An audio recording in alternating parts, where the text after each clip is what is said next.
Neemias, capítulo 1.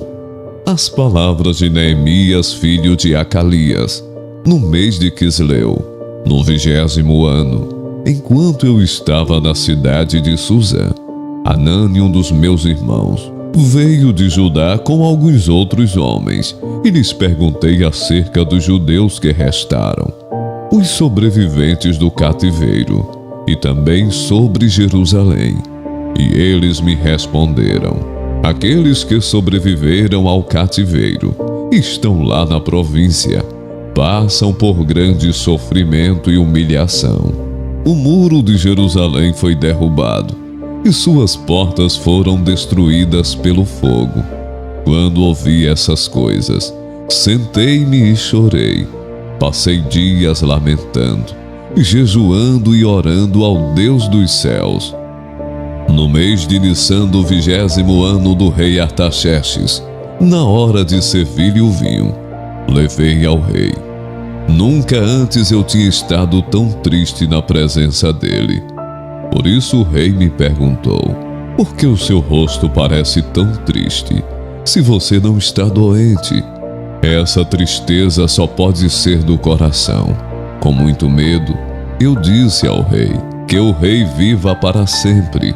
Como não estaria triste o meu rosto, se a cidade em que estão sepultados meus pais está em ruínas, e as suas portas foram destruídas pelo fogo?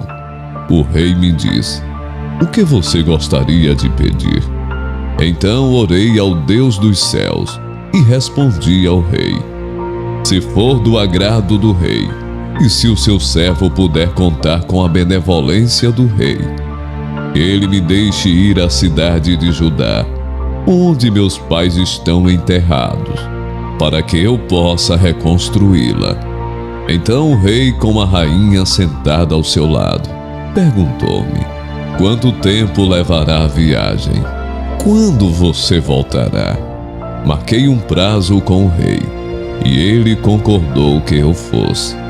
E a seguir acrescentei: se for do agrado do rei, que me dê cartas aos governadores de Trans-Eufrates, para que me deixem passar até chegar a Judá. Que me dê também uma carta para Asaf, guarda da floresta do rei, para que ele me forneça madeira para as vigas das portas da cidadela, que fica junto ao templo, do muro da cidade e da residência que irei ocupar. Visto que a bondosa mão de Deus estava sobre mim, o rei atendeu os meus pedidos. Com isso fui aos governadores do Trans-Eufrates e lhes entreguei as cartas do rei. O rei fez-me acompanhar uma escolta de oficiais do exército e de cavaleiros. Sambalate, o horonita, e Tobias, o oficial amonita, ficaram muito irritados quando que alguém estava interessado no bem dos israelitas. Cheguei a Jerusalém, e depois de 3 dias de permanência ali, saí de noite com alguns dos meus amigos. Eu não havia contado a ninguém o que o meu Deus havia posto em meu coração que eu fizesse por Jerusalém. Não levava nenhum outro animal, além daquele em que eu estava montado. De noite saí pela porta do vale na direção da fonte do dragão e da porta do esterco, examinando o muro de Jerusalém, que havia sido derrubado, e suas portas, que haviam sido destruídas pelo fogo. Fui até a porta da fonte do tanque do rei, mas ali não havia espaço para o meu animal passar. Por isso subi o vale de noite, examinando o muro. Finalmente voltei e tornei a entrar pela porta do vale. Os oficiais não sabiam aonde eu tinha ido ou o que eu estava fazendo, pois até então eu não tinha dito nada aos judeus, aos sacerdotes, aos nobres, aos oficiais e aos outros que iriam realizar a obra. Então eu lhes disse: vocês estão vendo a situação terrível em que estamos. Jerusalém está em ruínas e suas portas foram destruídas pelo fogo. Venham, vamos construir o muro de Jerusalém, para que não fiquemos mais nesta situação humilhante. Também lhes contei como Deus tinha sido bondoso comigo e o que o rei me tinha dito. Eles responderam: sim, vamos começar a reconstrução. E se encorajaram para esse bom projeto. Quando, porém, Sambalate, o horonita, Tobias, o oficial amonita, e Gesem, o árabe, souberam disso, zombaram de nós, desprezaram-nos e perguntaram: o que é isso que vocês estão fazendo? Estão se rebelando contra o rei? Eu lhes respondi: o Deus dos céus fará que sejamos bem-sucedidos. Nós, os seus servos, começaremos a reconstrução. Mas no que lhes diz respeito, vocês não têm parte nem direito legal sobre Jerusalém. E em sua história não há nada de memorável que favoreça vocês. O sumo sacerdote Eliasibe e os seus colegas sacerdotes começaram seu trabalho e reconstruíram a Porta das Ovelhas. Eles a consagraram e colocaram as portas no lugar. Depois construíram o muro até a Torre dos 100, que consagraram, e até a Torre de Ananiel. Os homens de Jericó construíram o trecho seguinte. Isakur, filho de Inri, construiu logo adiante. A Porta do Peixe foi reconstruída pelos filhos de Asenaá. Eles puseram as vigas e colocaram as portas, os ferrolhos e as trancas no lugar. Meremote, filho de Urias, neto de Cós, fez os reparos do trecho seguinte.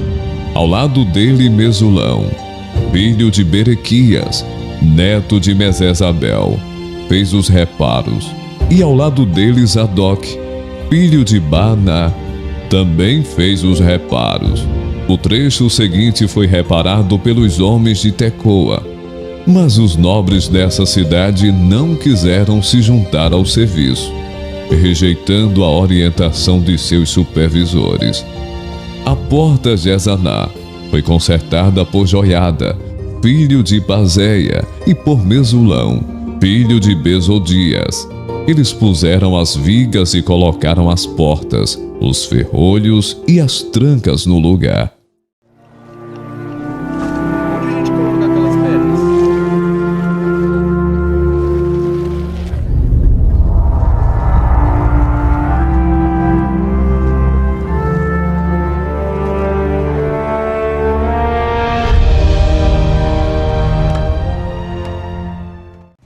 Quando Sambalate soube que estávamos reconstruindo o muro, ficou furioso, ridicularizou os judeus e, na presença de seus compatriotas e dos poderosos de Samaria, disse: o que aqueles frágeis judeus estão fazendo? Será que vão restaurar o seu muro? Irão oferecer sacrifícios? Irão terminar a obra num só dia? Será que vão conseguir ressuscitar pedras de construção daqueles montes de entulho e de pedras queimadas? Tobias, o amonita, o que estava ao seu lado, completou: pois que construam. Basta que uma raposa suba lá, para que esse muro de pedras desabe. Ouve-nos, ó Deus, pois estamos sendo desprezados. Faze cair sobre eles a zombaria, e sejam eles levados prisioneiros como despojo para outra terra. Não perdoes os seus pecados, nem apagues as suas maldades, pois provocaram a tua ira diante dos construtores. Nesse meio tempo fomos reconstruindo o muro, até que em toda a sua extensão chegamos à metade da sua altura, pois o povo estava totalmente dedicado ao trabalho.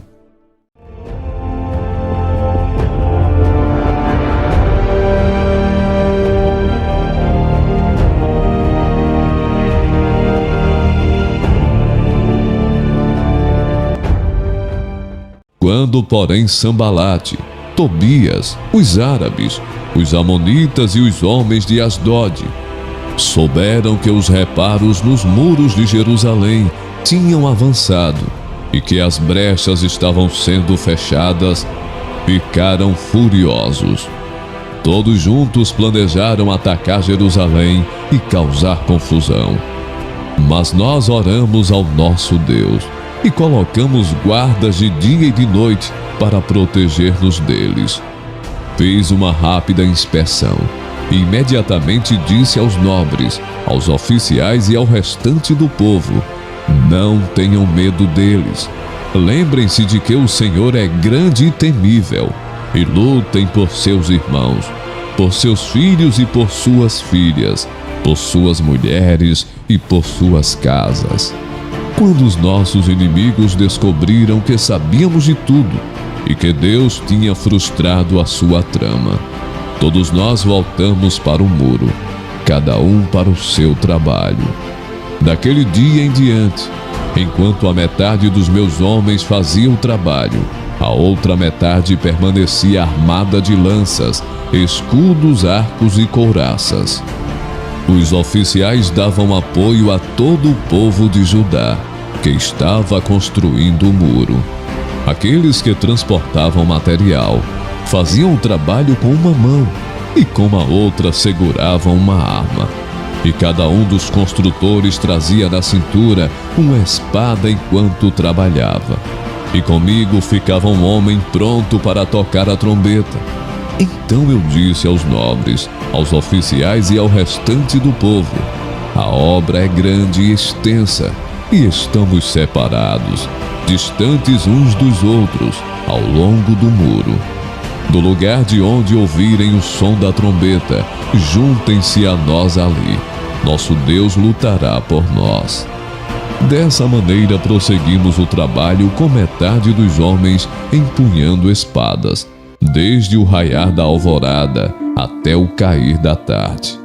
Naquela ocasião eu também disse ao povo: cada um de vocês e o seu ajudante devem ficar à noite em Jerusalém, para que possam servir de guarda à noite e trabalhar durante o dia. Eu, os meus irmãos, os meus homens de confiança e os guardas que estavam comigo nem tirávamos a roupa, e cada um permanecia de arma na mão.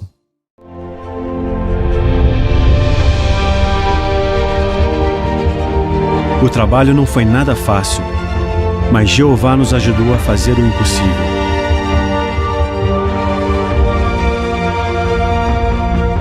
Ele nos ajudou a encontrar algo que tínhamos perdido: a alegria.